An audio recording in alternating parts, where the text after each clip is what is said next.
हिंसा बंद करने का दावा या लोगों के साथ छलावा।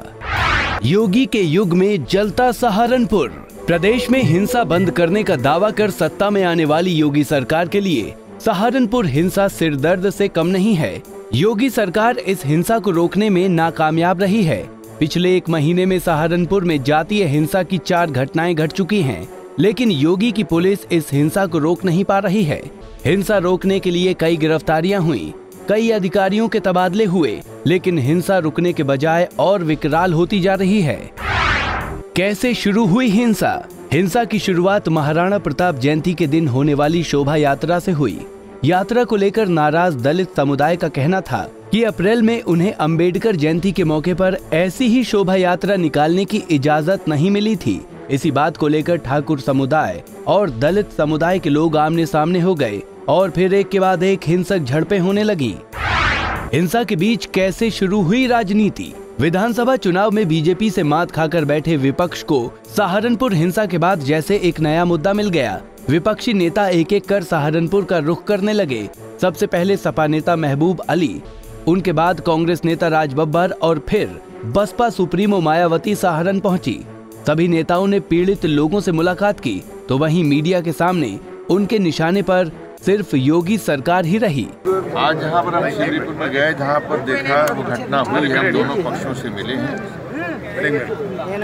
और ये साफ नजर आता है कि ये शासन प्रशासन की ढिलाई की वजह से एक सोची समझी साजिश है। इसमें पहले धर्म के नाम पर, मजहब के नाम पर लोगों को डराया धमकाया जाता था। अब कास्टिज्म पर, जात बिरादरी के नाम पर अब डराने और धमकाने का काम किया जा रहा है। और जब से ये उत्तर प्रदेश की सरकार आई है,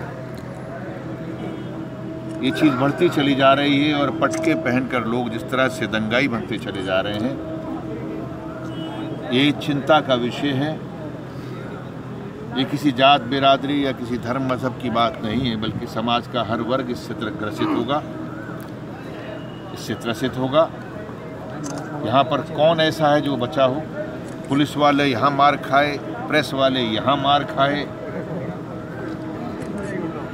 यहाँ पर दलितों के साथ में भरपूर अत्याचार हुआ, यहाँ पर बाकी जो कौमें हैं उनके साथ भी कोई कम नहीं हुआ।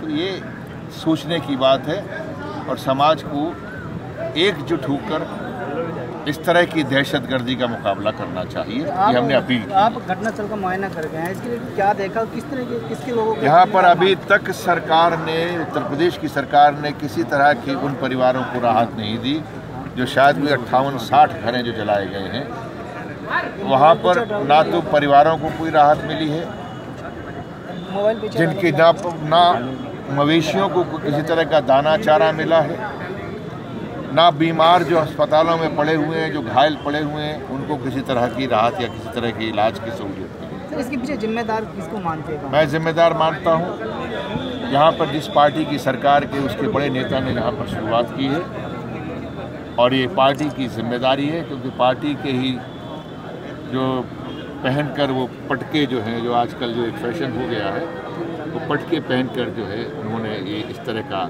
दहशत मचाने का काम। आए दिन आतंकवादी वारदातें होती रहती है, उससे निपटना केंद्र के सरकार के लिए कितना मुश्किल हो रहा है। अभी उससे निपट नहीं पा रहे हैं और दूसरी तरफ ये जातीय दंगे शुरू करा दिए। मैं समझती हूँ ये ठीक नहीं है। मेरे ख्याल बीजेपी को थोड़ा तसल्ली से सोचना चाहिए, ये आपका रास्ता गलत है। बहुजन समाज पार्टी ने पूरे देश में और खासकर उत्तर प्रदेश में सर्व समाज में जो भाईचारा पैदा किया है, मेरे ख्याल उसको बने रहने देना चाहिए। उसको नफरत में बदलना मैं समझती हूँ ठीक नहीं है। अब तक क्या कार्रवाई हुई? हिंसक वारदातों पर लगाम कसने के लिए अब तक कई गिरफ्तारियां हो चुकी हैं। कई आरोपियों के खिलाफ मामले दर्ज किए गए हैं। अब तक 2 पुलिस अधिकारियों के ट्रांसफर भी किए जा चुके हैं, लेकिन फिर भी शहर शांत नहीं हुआ। मायावती के आगमन पर भड़की हिंसा इसका ताजा उदाहरण है। अब देखने वाली बात ये होगी कि सीएम योगी इस मामले पर क्या कदम उठाते हैं, क्योंकि जिस कानून व्यवस्था को सुधारने की बात बीजेपी ने कही थी, उसमें बीजेपी को जरा भी कामयाबी नहीं मिली है। Bureau report, Punjab Kesari TV. बाकी खबरों के लिए लॉग इन कीजिए up.punjabkesari.in पर और लाइक कीजिए हमारा Facebook page Punjab Kesari UP.